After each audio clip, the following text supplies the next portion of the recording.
What's up guys, it's Tom here and welcome to a brand new Liverpool football news video where we will talk about the main topic: is refereeing decisions and VAR making football fans fall out of love with football? Let me know in the comments below, where do you stand? The recent VAR controversies this season have been probably bigger and worse than ever. The Tottenham-Liverpool game where Diogo Jota was elbowed in the back and no penalty was given. Harry Kane almost broke Robertson's ankle, no red card was given to Harry Kane, and in the end Liverpool only drew that game. And now the recent Rodri handball, which was an absolute clear as day stonewall handball that you will ever see, the most clear handball in probably the last 10 years, and the referee doesn't even go to the monitor to look at the VAR monitor. It was absolutely scandalous. And the biggest problem is, for example, Pep Ynders spoke about this. If Jurgen Klopp or him makes big mistakes, they get punished.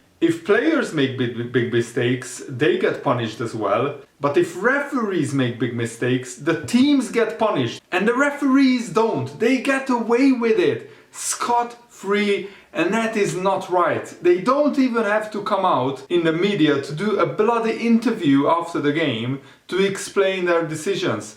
It's absolutely scandalous and something needs to change, and I'm still absolutely fuming because this title race could be decided by 1 or 2 points. At the end of the season, the Premier League title could be won by 1 or 2 points, and Man City have like a 4-point swing now because of those decisions in the Tottenham game and the Everton-Man City game. That's a 4-point swing, and Man City are 6 points ahead with 1 game in hand for Liverpool, and that's why I'm still so upset. And we will talk about a lot of other things as well, but basically when a game of football is destroyed by these awful, not good enough referees, it affects millions. There are very few things that bring rival football fans together, but wrong refereeing decisions are one of them. And when the chief of the PGMOL, the refereeing committee or something, Mike Riley, phoned up Frank Lampard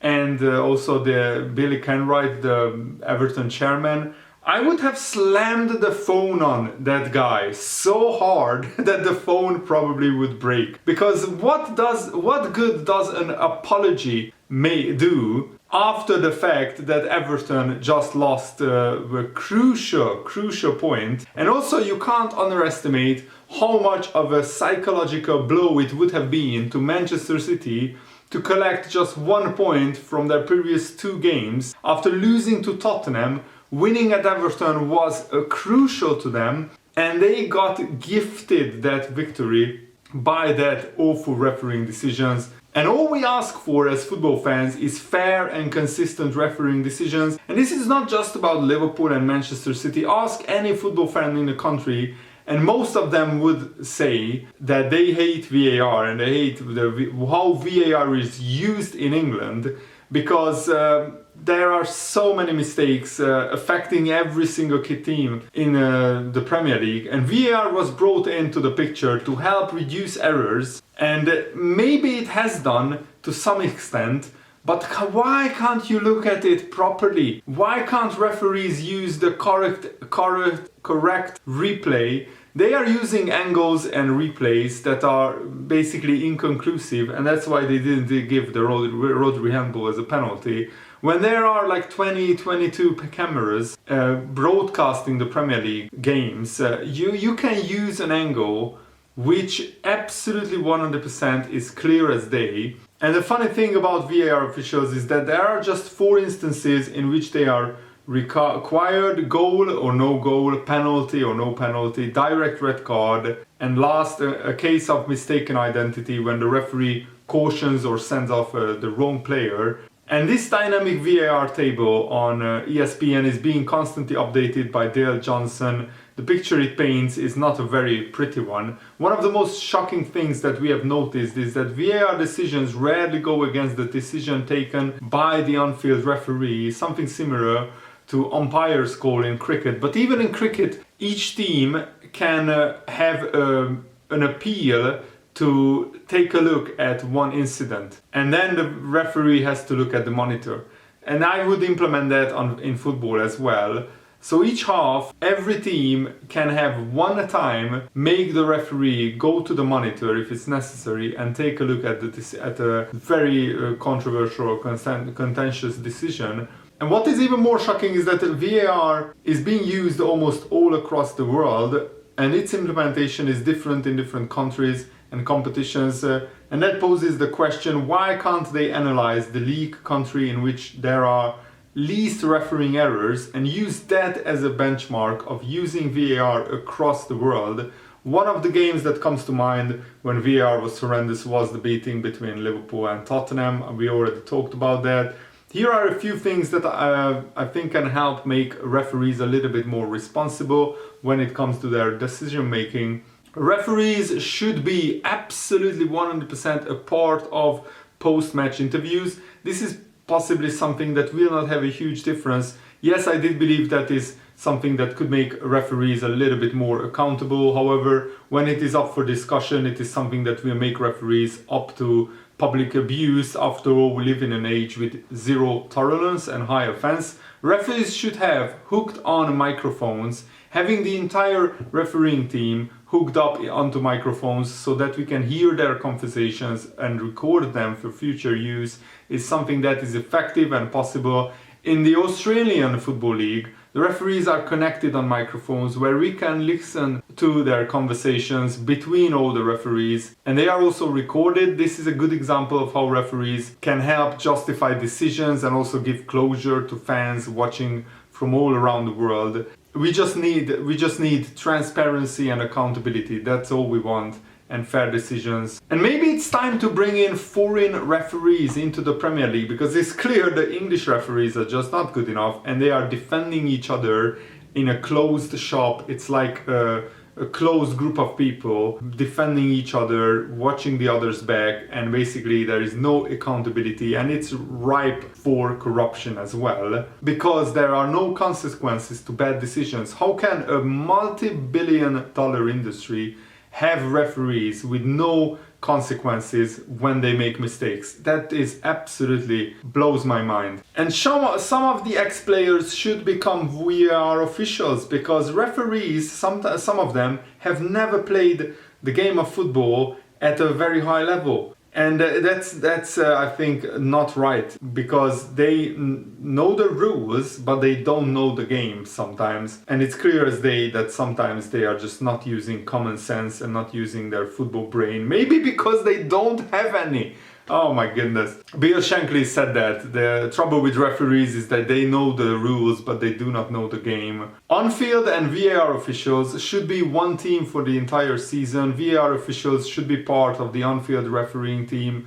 Collectively, they will get better. Their communication improves, and the way they see incidents in unison will help reduce errors. And the problem with referees is that if a football player has a bad run of form, then they are dropped. If a manager has a bad run of performances, they are sacked. But if a referee has a bad run of performances, nothing. No accountability, no consequences, no consistency, nothing. And that is absolutely unacceptable in the Premier League. So let me know, where do you stand on this debate in the comments below. I would love to hear your opinion. I already said mine very extensively, and I'm so happy that I can vent to you guys, because if I couldn't discuss this with somebody, I would absolutely explode, because it just blows my mind that the Premier League title race could be decided by refereeing mistakes instead of actually which team is better on the pitch. And that's not right, especially not in such a fiercely competitive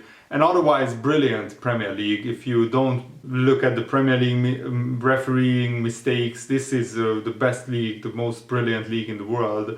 But it is tarnished and spoiled and poisoned by these recurring refereeing mistakes, and something needs to be done about it. Jurgen Klopp also said that there was absolutely no intention to sell Kelleher or to loan him out, because we need a strong number two, a strong backup goalkeeper. Winning a trophy will probably help him. You have to ask Kiwin that, but he has here a long-term contract and we have a long-term plan with him as well. But we want to help the boy as well to become the best version of himself. That's what we did so far, that's what we will do. Maybe there is a season where he needs to go out on loan.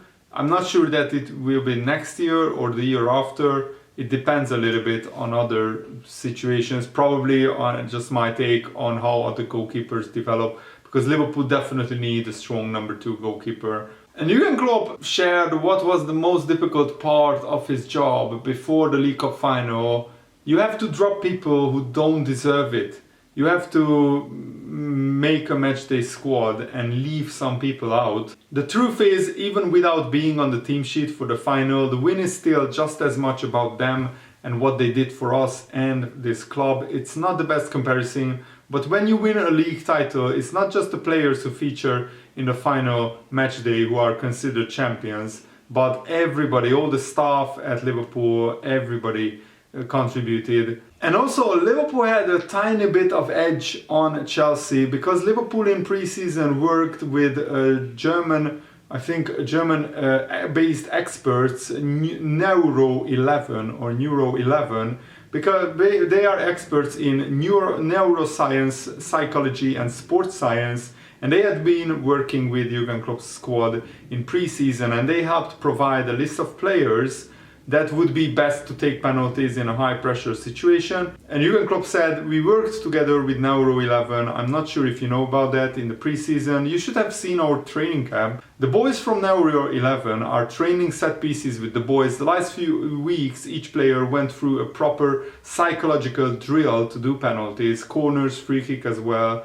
but penalties as well. So we had a list from the boys, they were in the stadium, so their heart rate, I can't imagine. So we had 5 players, then 6, 7, 8, but some of the players were not on the field anymore. So from 8 onwards, they were not even close to any of this. So that was then really exciting. Compliment to the boys and compliments to Neuro 11, and I'm really pleased it could happen like this. And it just shows that having experts in all kinds of different fields around football is crucial, because every little tiny margin that you gain on a team could be the difference between winning and losing a cup final. And Alisson will be in goal against Norwich tonight because Jurgen Klopp said Kelleher had 120 minutes. You asked me last week if he would play before then he gets some rhythm, and I said no, he's used to the situation that he just comes on and has to play. He's not used to 120 minutes and being the hero. There is no need to even more stress the situation now. So he will not start tomorrow. Alisson will be in goal